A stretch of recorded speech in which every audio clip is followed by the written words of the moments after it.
صحیح بخاری حدیث نمبر 590۔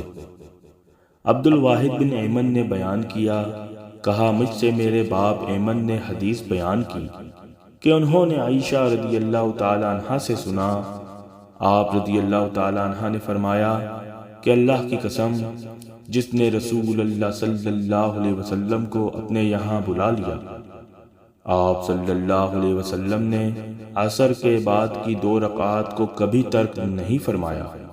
یہاں تک کہ آپ صلی اللہ علیہ وسلم اللہ پاک سے جا ملے۔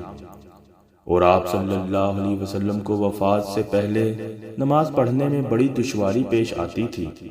پھر اکثر آپ صلی اللہ علیہ وسلم بیٹھ کر نماز ادا فرمایا کرتے تھے۔